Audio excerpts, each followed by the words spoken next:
Hello everyone, welcome back. Tonight I want to tell you a story about a woman who became an expert at apologizing for things she didn't do. It's about the 7th time she was forced to perform remorse on camera. And it's about the technical glitch that finally set her free. Caroline stands in front of her bedroom mirror, phone held at eye level. The light through the plantation shutters is perfect, golden and forgiving. Downstairs, crystal glasses clink and investors laugh at her husband's jokes. She's done this 6 times before. She knows exactly how to angle her face, where to let her voice crack, how to make her eyes look sorry enough. Richard leans against the doorframe, arms crossed, watching her like a director on set. His jaw is tight. His phone keeps buzzing in his pocket. Tonight feels different. More urgent. More dangerous. Caroline takes a breath and waits for his cue. He checks his watch, then looks at her with that expression she knows too well. Impatient. Controlling. Absolute. Take it from the top, he says. Caroline holds the phone at the angle Richard showed her. Chin slightly down. Eyes soft but not weak. The recording light blinks red. She opens her mouth to begin, but Richard raises one finger. Stop. Not yet. He steps closer, tilting his head like he's examining a painting that's slightly off-center. His phone buzzes again in his pocket. He ignores it. Caroline, he says, this one has to be perfect. My mother is already telling people at the club that you embarrassed her. That you made a scene at the luncheon. That you've been unstable. His voice is calm. Clinical.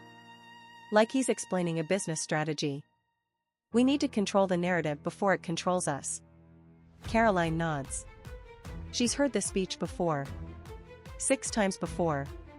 But tonight his jaw is tighter. His eyes are harder. Downstairs, she can hear the catering staff moving through the dining room. The clink of glassware. The low murmur of voices. Richard's business partner calls his name from the bottom of the stairs. Richard, they're asking when you're coming down. Richard doesn't turn around. He keeps his eyes on Caroline. Tell them 5 minutes, he calls back. Then, quieter, to Caroline. Start with the part about respecting her boundaries. Make sure your voice breaks when you say you understand how your behavior reflected on our reputation. Our reputation. Not hers. Ours. Caroline's fingers tighten around the phone. She notices the screen flicker. A small icon appears in the corner. She doesn't recognize it. Richard snaps his fingers. Focus, Caroline. Eyes on the camera. Think about what you're apologizing for. Think about how this looks. He pauses. His phone buzzes again. Longer this time. Insistent. He pulls it out, glances at the screen, and his expression shifts. Irritation. Maybe panic. The investors are getting restless. He pockets the phone and looks at Caroline with something close to desperation. We don't have time for multiple takes tonight. Get it right the first time. Soft eyes. Genuine remorse. Let your voice crack on the word sorry. Pause after you say you'll do better. 2 seconds. No more. No less. He steps back. Crosses his arms. Nods once. Go. Caroline takes a breath. The recording light blinks. The icon in the corner of her screen glows faint blue. She doesn't look at it. She looks at the camera. And she begins to perform. Caroline begins. Her voice is soft. Measured. She apologizes for her behavior at the luncheon. For embarrassing his mother. For not thinking before she spoke. Richard's hand cuts through the air. Stop. His whisper is sharp. You sound like you're reading a script. Say it like you mean it. Caroline starts again. This time her voice wavers slightly. She mentions his mother's name. Says she's deeply sorry. Richard shakes his head.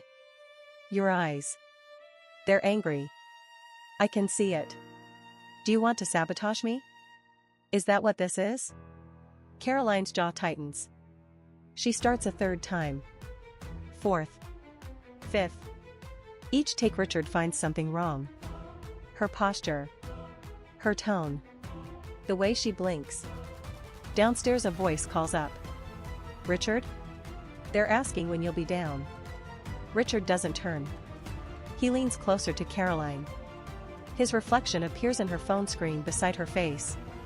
If you don't get this right, I'm canceling your cards tomorrow. All of them. You can explain to your friends why you can't make brunch. Caroline's hands start to shake. The phone trembles in her grip. She begins again. Richard interrupts before she finishes the first sentence. You're doing this on purpose. You want me to fail tonight. After everything I've given you. The house. The lifestyle. The reputation. Caroline's breath catches. She's blinking fast now. Trying not to let the tears fall. Richard sees it and his expression shifts. Good. Use that. Let them see you're actually sorry. She starts again. Her voice breaks this time. Real tears now. Not performed ones. Richard watches. Shakes his head. Too much. You look unstable. My mother will think you're having a breakdown. Caroline wipes her eyes. Her hand is shaking so badly she almost drops the phone. She steadies it. Starts again. Richard. His business partner's voice again from downstairs. Urgent now. We have a situation. Richard's jaw clenches. He looks at Caroline with something close to hatred. One more take. If you mess this up, I'm telling everyone at the club about your little episodes. About the medication. About how unstable you really are. Caroline stares at him. Her face is wet. Her hands are trembling. The phone is still recording. The small blue icon glows in the corner. Neither of them looks at it. Richard steps back. Crosses his arms. Go. Caroline takes a shaky breath. And she begins again. Caroline's voice is flat now. Empty. She stopped fighting. I'm so sorry, Mother Barbara. I was completely out of line at the luncheon. Her breath catches exactly where Richard coached her. My behavior was inappropriate and embarrassing. I take full responsibility. Richard leans forward, watching the phone screen. His expression shifts. This is it. This is the one. I've been under a lot of stress, but that's no excuse. Her voice breaks. The tears are real now, but not for the reasons Richard thinks. I hope you can forgive me. I promise to do better. She looks directly into the camera. Her eyes are dead. I'm so sorry. Richard exhales. Finally. He takes the phone from her shaking hands and watches the playback. His finger swipes through the video. He nods. Perfect. Send it to her. Now. Caroline takes the phone back. Her hands are still trembling. Richard's phone buzzes on the dresser. He grabs it, reads the screen, and his face tightens. Footsteps echo from downstairs. Loud. Urgent. Someone is coming up. A knock at the door. Sharp. Insistent. Richard? His business partner's voice. Strained. We need you down here. Now. Richard pockets his phone. He looks at Caroline one last time. Fix your face. You have 5 minutes. Then you come down and you smile and you play the perfect wife. Do you understand me? Caroline nods. She doesn't look at him. Richard opens the door. His partner is standing there. His expression is strange. Tight. Richard brushes past him and they disappear down the stairs. The door clicks shut. Caroline sits on the edge of the bed. Alone. The phone is still in her hands. She stares at the screen. The video file is there. 44 minutes long. And then she sees it. Small. Glowing blue in the corner.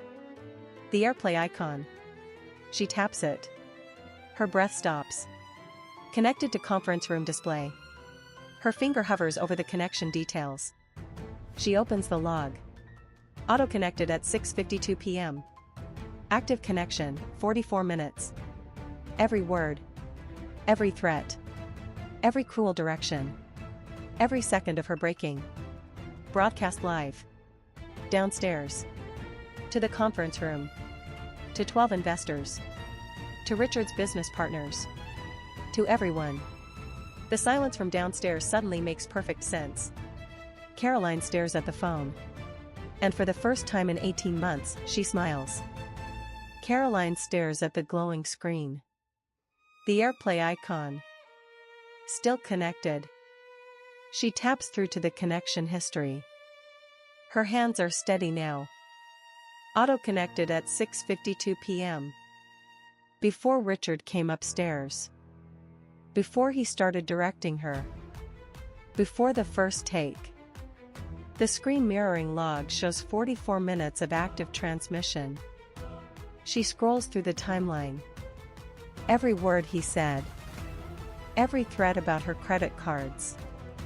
Every cruel direction about her eyes not looking sorry enough. Every accusation that she was sabotaging him on purpose. Every second of her forced performance. All of it broadcast live to the conference room downstairs. To 12 investors. To Richard's business partners. To the people he's been performing respectability for. The people he needed to impress tonight. Caroline's breath comes faster. She opens the detailed log. Video and audio. Full screen mirroring. No interruptions. No disconnections. They saw everything. She sits perfectly still. The silence from downstairs isn't confusion. It's not a technical delay. It's the sound of 13 people who just watched a man systematically break his wife on camera. Who heard him threaten her financial independence. Who saw him reject take after take because her humiliation wasn't convincing enough. The silence is comprehension. Caroline looks at her tear-stained face in the phone's black mirror. Richard told her to fix her makeup. To come downstairs in 5 minutes. To smile at the investors and play the gracious hostess. He has no idea. He left this room thinking he'd contained the situation. Thinking he'd gotten his perfect apology video. Thinking he was walking back into a room of impressed investors. But he walked into a room of witnesses. Caroline stands slowly. She doesn't go to the bathroom. Doesn't reach for concealer or powder. Doesn't fix her hair or change her dress. She looks at herself in the full-length mirror. Red eyes. Tear tracks. Exhausted face. This is what 44 minutes of coercive control looks like. This is the evidence. She picks up her phone. Opens the screen recording app. Starts a new recording of the connection log. The timestamps. The duration. The proof that it wasn't a malfunction. That it was auto-connect. That Richard's phone triggered it when he walked in. She saves the recording. Backs it up to 3 different cloud services.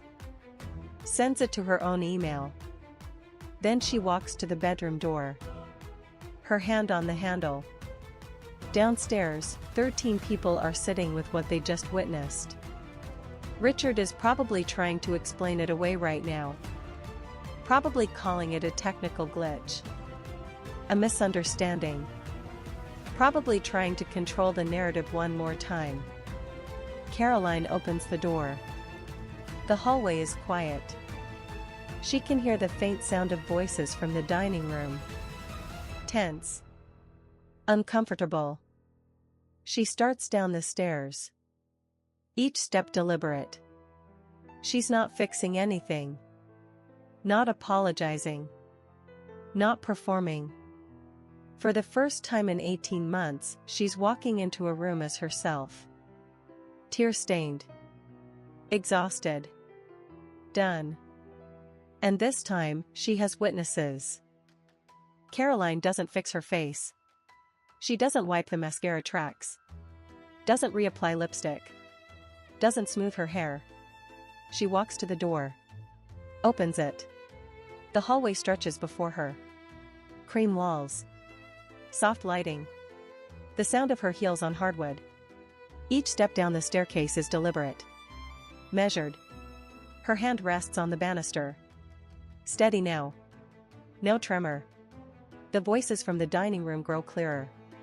Low. Urgent. Uncomfortable. Someone says something she can't make out. Richard's voice cuts through. Defensive. Explaining. The tone of a man trying to control a situation that's already slipped through his fingers. Caroline reaches the bottom of the stairs. The dining room is directly ahead. Double doors. One is slightly ajar. She can see movement inside. Shapes. Figures frozen in their seats. She stops at the threshold. Takes one breath. Then pushes the door open. 13 faces turn toward her. The conversation stops. Someone sets down a glass. The sound is too loud in the silence. Richard is standing by the projector. His face is gray. Bloodless. He's mid-sentence. Mid-explanation.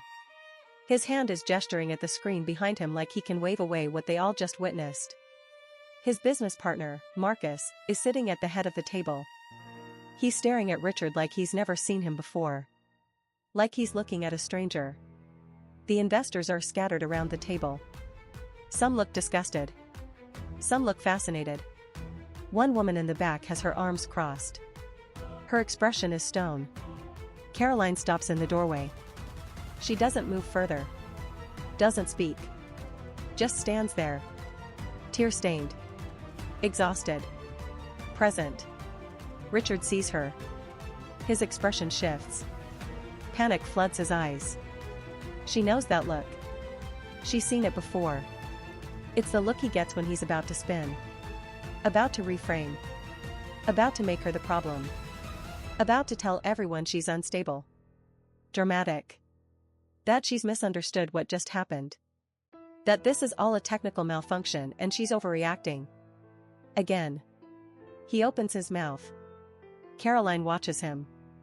Waits. And for the first time in 18 months, she doesn't flinch. Richard opens his mouth to speak. Caroline doesn't let him. She steps forward into the light. Her voice is steady. Clear. Loud enough for everyone to hear. She doesn't look at Richard. She looks at the investors. At his business partner. At the people who just watched 44 minutes of her husband directing her humiliation like a film shoot. Thank you, she says. The words land like stones in water. Thank you for witnessing what you just witnessed.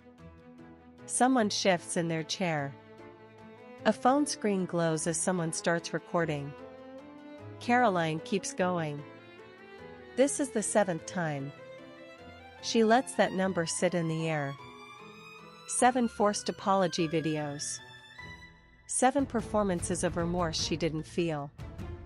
7 times Richard stood over her with his phone and his script and his threats. 7 times in 18 months that my husband has made me record an apology video. For things I didn't do. Or things that didn't warrant an apology. Or things he decided made him look bad. Her voice doesn't shake.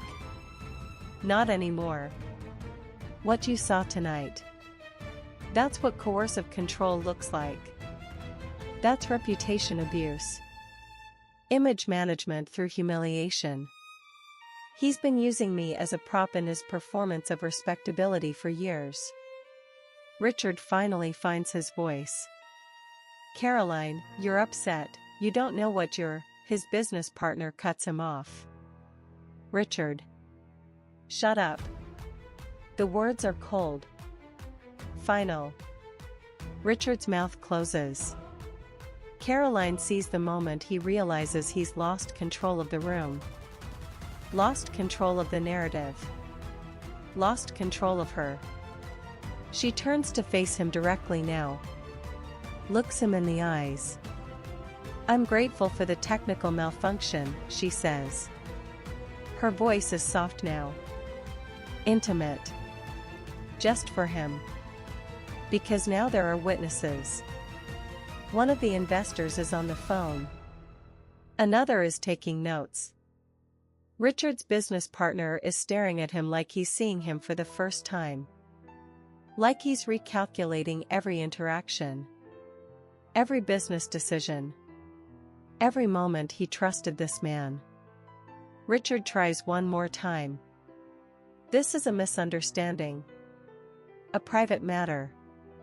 Caroline's been under a lot of stress." "Stop," Caroline says. One word. He stops. She takes a breath. And then she delivers the line that ends everything. "I want a divorce. And I want everyone in this room to remember what they saw tonight when you try to tell them I'm crazy." The silence is absolute. Richard's face goes white. Then gray. Then something close to green. His business partner stands up. Walks to the projector. Disconnects Richard's laptop. Hands it to him. "I think you should leave," he says. Not a suggestion. A command. Richard looks around the room. At the investors. At his partner. At Caroline standing in the doorway. No one meets his eyes. No one comes to his defense. He's alone. Finally. Completely. Alone. Caroline doesn't move. Doesn't speak. Just watches as Richard picks up his laptop. As he walks toward the door. Toward her. She steps aside. Lets him pass. He pauses. Opens his mouth one last time. She looks at him. Waits. He closes his mouth. And walks out. The door closes behind him. Caroline stands there. In the dining room. With 13 witnesses. And for the first time in 18 months, she feels the weight lift. Not all of it. Not yet. But enough. Enough to breathe. Caroline sits in her car in the country club parking lot. Engine idling. Hands steady on the wheel. Her phone screen glows in the darkness. 63 messages. From friends. From Richard's mother. From his business partner's wife. From women she barely knows. The investor dinner ended with Richard being escorted out by his own partners. The company is launching an investigation. His mother called Caroline directly. To apologize. But Caroline isn't reading the messages yet. She's looking at the video file. All 44 minutes of the screen recording she made of tonight's broadcast. She's written a caption. She's tagged the relevant people. Her finger hovers over the post button. For only a moment. Then she presses it. The receipt is public now. The proof is permanent. Caroline puts the car in drive. Her phone lights up with notifications as the video starts to spread. She doesn't look back at the club. Doesn't hesitate. Just drives. Away from that building. Away from that life. Away from that version of herself who apologized on command. The notifications keep coming. Chiming. Buzzing. Spreading. And Caroline? She smiles. Because sometimes the technical malfunction is actually perfect timing. Sometimes the evidence speaks louder than any apology ever could. And sometimes walking away is the most powerful thing you can do.